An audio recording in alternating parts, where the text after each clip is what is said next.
Now I'll talk about my not here story. I come from Bailey, Colorado. Zip code is 80421. Has anyone been to Bailey, Colorado? It's more of a concept than a town, in all honesty. But it's in Park County in Colorado. And Colorado's a big state, right? Park County, that's a pretty big county. Turns out that's 2,200 square miles of county. Population's about 16,000. We've got 1,600 miles of road in the county. We have 3 traffic lights in the county. And here's what that means. Look, there's a close-up of the concept of Bailey, all right? Population of 16,000. Sheriff's office has what? 20 deputies on patrol, which means there's only 2 or 3 on duty on any given day to cover 1,600 miles of roads, 2,200 miles, square miles of acreage. But it's beautiful. We're in the mountains southwest of Denver. But it really is small town America, right? Anywhere USA. All right, I'm going to introduce you to Emily. In 1990, my wife and I had twins, Casey and Emily, boy-girl twins. This is where you guys get to say, oh. The cutest humans on the planet, I'm convinced. But they grow up. Hey, there's Emily in a bunny suit, fishing with Grandpa Jack.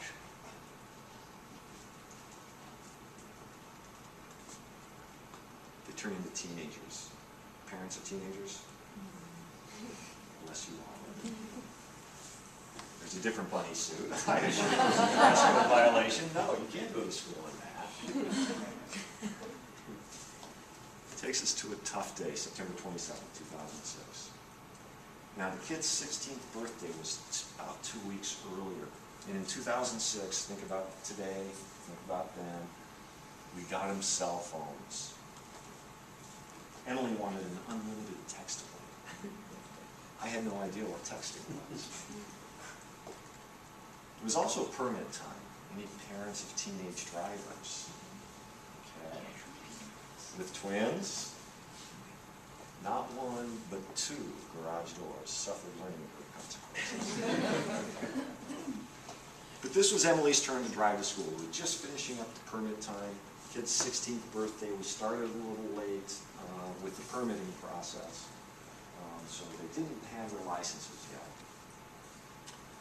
But it was Emily's turn to drive to school, 7:30 in the morning. My wife Ellen in the passenger seat, Casey in back. A day just like any other day. Here's what we know. Around 10 o'clock, school resource officer. And think about that. We've got 4 deputies to cover 1,600 miles of road, 2,200 square miles.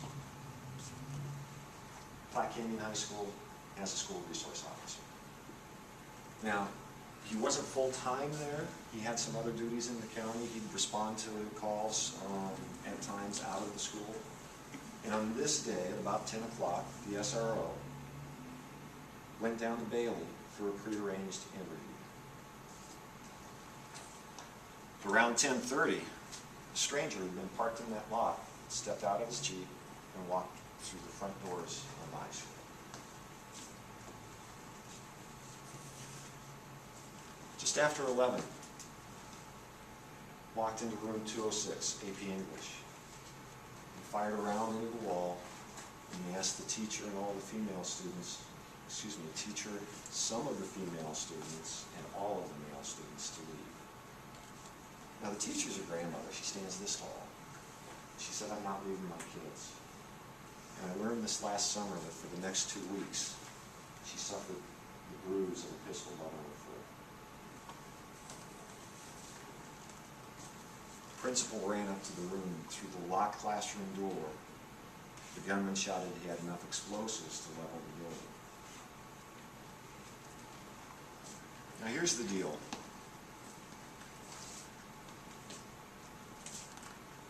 Columbine, the law enforcement standard protocol, the standard response, was to set a perimeter and call for SWAT. But law enforcement learns and evolves and changes. And they've shifted, where today law enforcement is actually training across the country for a single officer to respond. Because what have they figured out? That if something happens at a school, it isn't a SWAT problem, it's patrol's problem, right? It's an SRO's problem. And so law enforcement has changed their tactics. And at Platte Canyon, law enforcement had deputies, not just at the school, but outside of that barricaded classroom door within about 3 minutes. There was a classroom held by a gunman holding 7 female hostages. Now, just before noon, my wife Ellen was headed to Denver. It's about 38 miles to part of it. And she stopped for gas. We live in wildfire country, and so all of the gas stations have scanners. And on the scanner, she heard that there was something going on at the school. And so she called me up, talked me through Infinite Campus to figure out where the kids were.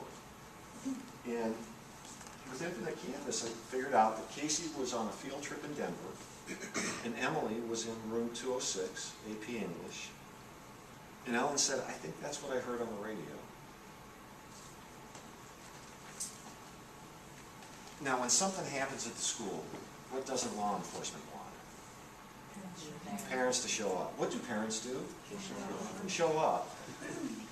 So, on my way out the door, I called my friend Lewis. He's been up there for about 35 years.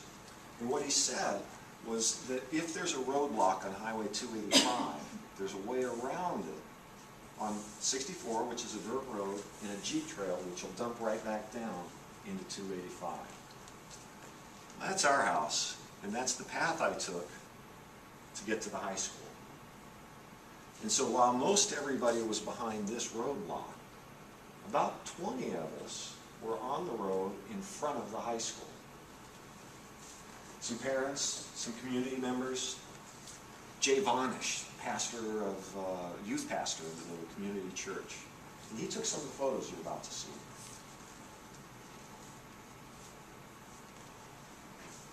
So, there we were, high noon. Ellen went back to the house. And this became a news story very quickly. And Ellen said it was kind of eerie because she's watching the news, and it went from the local news to the national news. And so she's watching this on CNN and able to look across the valley at the helicopter shooting the footage. And this down here is the gaggle of parents and community members. Now, our sheriff did an interesting thing. When he learned of the explosives, the hostage barricade, he's on his way. In fact, he's there well before me. But he did something. He asked for help. He asked for help from our neighbors to the east in Jefferson County. Jefferson County is a little different. It's the most populated county, second most populated county in the state. Jefferson County is the home to Columbine. So they've seen some of this. They've acted on some of this. And our sheriff, Fred Wagner, asked Jefferson County for help. And they deployed their SWAT team. And picture that rolling up to your school.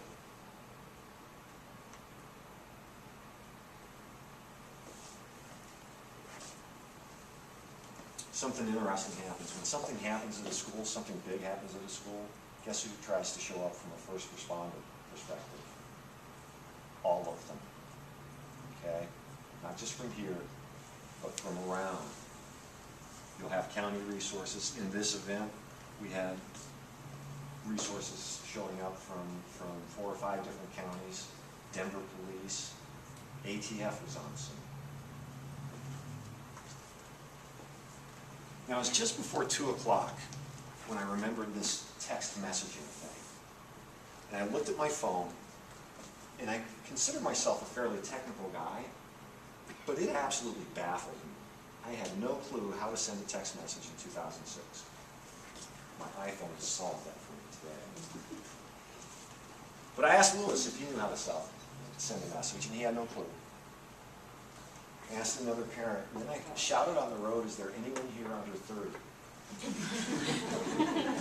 And Kate, beautiful Kate, she was a reporter with our local newspaper, and she helped me send a text message to Emily.